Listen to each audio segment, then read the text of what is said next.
사도신경으로 신앙 고백드리겠습니다. 전능하사 천지를 만드신 하나님 아버지를 내가 믿사오며 그 외아들 우리 주 예수 그리스도를 믿사오니 이는 성령으로 잉태하사 동정녀 마리아에게 나시고 본디오 빌라도에게 고난을 받으사 십자가에 못 박혀 죽으시고 장사한 지 사흘 만에 죽은 자 가운데서 다시 살아나시며 하늘에 오르사 전능하신 하나님 우편에 앉아 계시다가 저리로서 산 자와 죽은 자를 심판하러 오시리라. 성령을 믿사오며 거룩한 공예와 성도가 서로 교통하는 것과 죄를 사하여 주시는 것과 몸이 다시 사는 것과 영원히 사는 것을 믿사옵나이다. 아멘. 율법에 따라 경건한 사람으로 거기 사는 모든 유대인들에게 칭찬을 듣는 아나니아라 하는 이가 내게 와 곁에 서서 말하되, 형제 사울아 다시 보라 하거늘 즉시 그를 쳐다보았노라. 그가 또 이르되, 우리 조상들의 하나님이 너를 택하여 너로 하여금 자기 뜻을 알게 하시며 그 의인을 보게 하시고 그 입에서 나오는 음성을 듣게 하셨으니 내가 그를 위하여 모든 사람 앞에서 내가 보고 들은 것의 증인이 되리라. 이제는 왜 주저하느냐? 일어나 주의 이름을 불러 세례를 받고 너의 죄를 씻으라 하더라. 후에 내가 예루살렘으로 돌아와서 성전에서 기도할 때 황홀한 중의 봄에 주께서 내게 말씀하시되, 속히 예루살렘에서 나가라. 그들은 내가 내게 대하여 증언하는 말을 듣지 아니하리라 하시거늘 내가 말하기를, 주님, 내가 주를 믿는 사람들을 가두고 또 각 회당에서 때리고 또 주의 증인 스데반이 피를 흘릴 때에 내가 곁에 서서 찬성하고 그 죽이는 사람들의 옷을 지킨 줄 그들도 아나이다. 나더러 또 이르시되, 떠나가라. 내가 너를 멀리 이방인에게로 보내리라 하셨느니라. 이 말하는 것까지 그들이 듣다가 소리질러, 이러한 자는 세상에서 없애버리자! 살려둘 자가 아니라! 하여 떠들며 옷을 벗어 던지고 티끌을 공중에 날리니 천부장이 바울을 영내로 데려가라 명하고, 그들이 무슨 일로 그에 대하여 떠드는지 알고자 하여 채찍질하며 신문하라 한데 가죽줄로 바울을 매니 바울이 곁에 서 있는 백부장더러 이르되, 너희가 로마 시민 된 자를 죄도 정하지 아니하고 채찍질할 수 있느냐? 백부장이 듣고 가서 천부장에게 전하여 이르되, 어찌하려 하느냐? 이는 로마 시민이라. 천부장이 와서 바울에게, 내가 로마 시민이냐? 내게 말하라. 그러하다. 나는 돈을 많이 들여 이 시민권을 얻었노라. 나는 나면서부터라. 신문하려던 사람들이 곧 그에게서 물러가고 천부장도 그가 로마 시민인 줄 알고 또 그 결박한 것 때문에 두려워하니라. 오늘 우리에게 주어진 말씀은 사도행전 22장 12절에서 29절 말씀인데요. 본문에서 바울은 예루살렘 군중들 앞에서 본인이 이방인들에게 복음을 어떻게 전하게 되었는지 그 경위를 설명하고 있습니다. 그러던 중에 군중이 다시 광분하자 그것을 지켜보던 천부장이 바울을 데려가서 무슨 일로 이런 일이 벌어졌는지 일단 바울을 채찍질하면서 신문하려고 하는 그런 장면이 오늘 본문에 담겨져 있습니다. 그러면 먼저 본문 12절에서 21절 말씀을 함께 보도록 하고 그 안에서 우리가 발견할 수 있는 하나님은 어떠한 분이신지 한번 살펴보도록 하겠습니다. 거기에 아나니아라는 사람이 있었습니다. 그는 율법을 따라 사는 경건한 사람으로 거기에 사는 모든 유대 사람에게 칭찬을 받는 사람이었습니다. 그가 나를 찾아와 곁에 서서 사울 형제 눈을 뜨시오 하고 나에게 말하였습니다. 그 순간에 나는 시력을 회복하여 그를 쳐다보았습니다. 그때 아나니아가 내게 말하였습니다. 우리 조상의 하나님께서 당신을 택정하셔서 그분의 뜻을 알게 하시고 그 의로우신 분을 보게 하시고 그분의 입에서 나오는 음성을 듣게 하셨습니다. 당신은 모든 사람 앞에서 그분을 위하여 당신이 보고 들은 것을 증언하는 증인이 될 것입니다. 그러니 이제 망설일 까닭이 어디 있습니까? 일어나 그분의 이름을 불러서 세례를 받고 당신의 죄를 씻어주심을 받으시오. 그 뒤에 나는 예루살렘으로 돌아와서 성전에서 기도하는 가운데 무아지경에 빠져 주님을 보았습니다. 그는 내게 서둘러서 예루살렘을 떠나라. 예루살렘 사람이 나를 두고 한 내 증언을 받아들이지 않을 것이기 때문이다 하고 말씀하셨습니다. 그래서 내가 말하였습니다. 주님, 내가 주님을 믿는 사람들을 가는 곳마다 회당에서 잡아가두고 때리고 하던 사실을 사람들이 잘 알고 있습니다. 그리고 주의 증언자인 스데반이 피를 흘리고 죽임을 당할 때에 저도 곁에 서서 그 일에 찬동하면서 그를 죽이는 사람들의 옷을 지키고 있었습니다. 그때에 주께서 말씀하시기를 가거라, 내가 너를 멀리 이방 사람들에게로 보내겠다 하셨습니다. 이 말씀에 대한 해설 첫 번째 단락을 봅니다. 바울은 자신이 예수님의 증인이 된 것과 이방의 복음을 전하는 사도가 된 것이 그의 결정이 아니었다고 말합니다. 그는 다메섹에서 예수님의 빛을 본 이후 눈이 멀었습니다.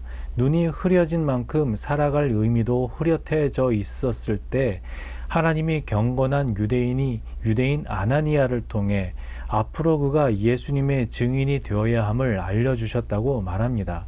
또 증언을 듣지 않는 유대인들을 떠나 예루살렘 너머에 이방인에게로 간 것도 주님의 명령임을 밝힙니다. 예수님을 만난 이후 바울에게 가장 중요한 것은 하나님의 뜻을 수행하는 일입니다. 그는 하나님의 뜻을 따르기 위해 매일 자신을 부인해 왔습니다. 하나님을 믿는 것, 하나님의 백성이 되는 것은 자기 신념을 내려놓고 하나님의 뜻을 따르는 것입니다. 자, 바울은 다메섹으로 가는 길에서 주님을 만났습니다. 그동안 바울은 하나님에 대한 열심으로 본인이 무엇을 해야 하나님께 충성스러운 종으로 인정을 받게 되며 더 나아가 유대 사회 안에서 어떠한 위치까지 오를 수 있을지를 뭔가 바랄 수 있는 바울은 명문 가문의 엘리트 코스를 이렇게 차근차근 밟아오면서 그 나름 열정이 있는 청년이었잖아요. 그런데 자신의 길이 하나님 보시기에 잘못된 길을 가고 있었고 그것도 너무 열심히 다른 길로 달려가니까 하나님이 그 길에서 바울을 멈추게 하시고 올바른 길로 돌이킬 수 있는 기회를 주셨고 바울은 그 뜻을 깨달아서 제대로 된 하나님을 전하게 된 것입니다. 결국 해설에서 말하는 것처럼 하나님을 믿는다는 것, 하나님의 백성이 되는 것은 자기의 신념, 어떤 자기의 야망과 뜻을 내려놓고 하나님의 뜻을 따르는 것입니다. 하나님의 방법대로 살아가는 것이죠. 오늘 우리도 말씀에 기초되지 않는 나만의 열심으로 하나님을 찾으려 하고는 있지 않습니까? 혹은 강박증처럼 내가 이렇게 하지 않으면 하나님께서 기뻐하지 않으실 거라는 그러한 생각에 사로잡혀서 하나님에 대한 어떤 나만의 오해를 하고 있지는 않습니까? 하나님은 기본적으로 우리를 사랑하시는 분이심을 믿으시기를 바랍니다.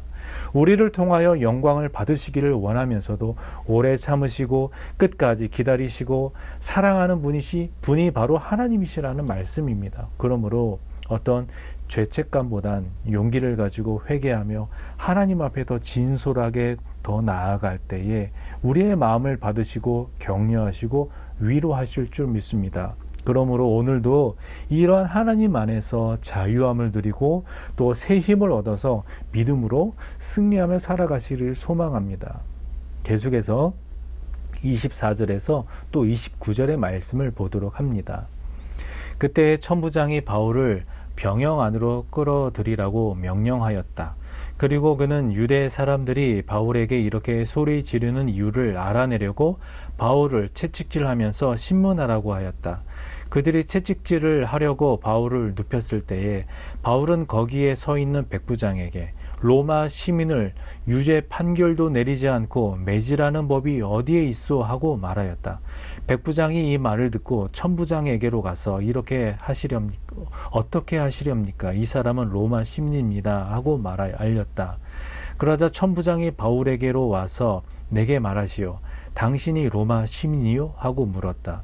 바울이 그렇다고 대답하니 천부장은 나는 돈이 많이 들여서 이 시민권을 얻었소 하고 말하였다. 바울은 나는 나면서부터입니다 하고 말하였다. 그러자 바울을 신문하려고 하던 사람들이 곧 물러갔다. 천부장도 바울이 로마 시민이라는 사실을 알고는 그를 결박해 놓은 일로 두려워하였다. 자, 이 말씀에 대한 해설 두 번째 단락을 봅니다. 하나님은 모든 것이 합력하여 선을 이루게 하십니다. 천부장의 지시로 바울을 가죽줄로 묶어 채찍으로 때리려 하자 바울은 자신이 로마 시민임을 밝힙니다. 로마 시민을 재판 없이 때리는 것은 불법이기 때문에 바울은 채찍질 당하지 않습니다. 바울이 가진 로마 시민권은 그가 노력하여 얻은 것이 아닙니다. 하나님께서 이때를 위하여 그를 로마의 시민권자로 태어나게 하셔서 얻은 것입니다. 내 모습이 지금은 사소하게 보여도 미래를 내다보시는 하나님에게는 가장 중요한 순간을 위한 포석일 수 있습니다. 지금 천부장은 바울이 유대인들을 대상으로 무슨 말을 했는지 전혀 모르는 상황인 것이죠. 그래서 이 사태의 진위를 먼저 파악하고자 바울을 다시 끌고 들어가고 또 채찍질을 하고 신문하라고 명령을 합니다. 물론 이런 사건의 진상 조사를 해서 원인을 규명하는 것이 물론 그 사람 천부장의 임무고 또 혹시 모를 더 큰 소요와 어떤 반란을 막기 위해서 해야 되는 일이겠죠. 그런데 이 채찍질을 하려는 순간에 바울은 자신이 로마 시민이라는 신분을 이용해서 그 위기의 순간을 모면하고 더 나아가서 원래 목표했던 로마로의 전도 여행이 이제 이루어지게 합니다. 우리가 가지고 있고 또 우리가 누리고 있는 상황조차도 주님의 복음 전파를 위해서 활용할 줄 아는 그런 지혜가 우리 안에 있기를 바랍니다. 바울이 지금 제대로 된 판결 없이 어떤 절차를 무시한 부당한 처사에 대해서 이렇게 단호하게 저항하고 지적하는 것처럼 우리 믿는 자들이 우리 또한 뭔가 좋은 게 좋은 거지 하면서 세상의 불이나 무질서에 그냥 무조건 참고 어떻게 되겠지라고 방관하는 것은 어떻게 보면 이거는 어떤 사랑의 표현이 아니고 또 온유함도 아닌 것이죠. 바울처럼 복음과 진리를 위해서는 우리가 항의해야 할 때는 또 항의도 하고 대항할 때는 또 대항도 하면서 그 복음의 본질을 지켜나가는 그런 참 사랑의 모습을 나타내어야 우리도 가장 중요한 순간에 그리스도인다운 모습을 드러낼 수 있다는 사실을 기억하시기를 소망합니다. 계속해서 22절 또 23절의 말씀을 보면 사람들이 바울의 말을 여기까지 듣고 있다가 이런 자는 없애버려라, 살려두면 안 된다 하고 소리를 질렀다. 그리고 그들은 고함을 치며 옷을 벗어던지며 공중에 먼지를 날렸다. 이 말씀을 통하여서 나에게 주시는 교훈은 무엇인지 해설 세 번째 단락을 보고 나누도록 하겠습니다. 자, 이스라엘의 소망에 관한 메시지를 기대했던 유대인들은 바울의 말에 경외감을 품고 경청했습니다. 하지만 하나님의 뜻에 따라서 이방인에게로 나아갔다는 바울의 말에는 극도로 반발합니다. 하나님이 유대인과 이방인을 구분하지 않고 누구나 구원하시려 한다는 바울의 생각을 전혀 받아들이지 못합니다. 유대인으로서 지켜온 규율과 방법에 갇혀 있기 때문입니다. 그들은 새 포도주를 담지 못하는 낡은 가죽 부대와 같습니다. 생각이 굳고 통념에 갇히면 하나님이 일으키시는 역동적인 사건을 부정하게 됩니다. 편견과 아집을 버리고 겸손하게 하나님의 손길을 찾을 때 하나님이 이루시는 새 일을 알아볼 수 있습니다.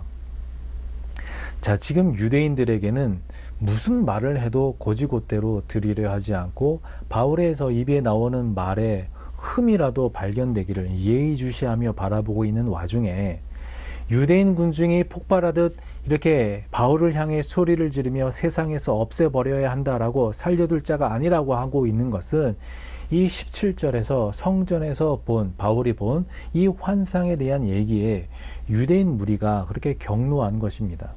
성전은 우리가 아시다시피 하나님의 임재의 상징인 이것이고 가장 거룩한 장소인데, 그 거룩한 곳에서 하나님의 그 영광스러운 계시가 바울에게 임했다는 것을 도저히 믿을 수가 없었고 또 못마땅해야 하는 그런 찰나에 유대인들이 더욱더 견딜 수 없이 격노한 것은 성전에서의 그 계시의 주체가, 그 계시를 누가 주시느냐, 바로 예수였다라는 데 있었다는 것이죠.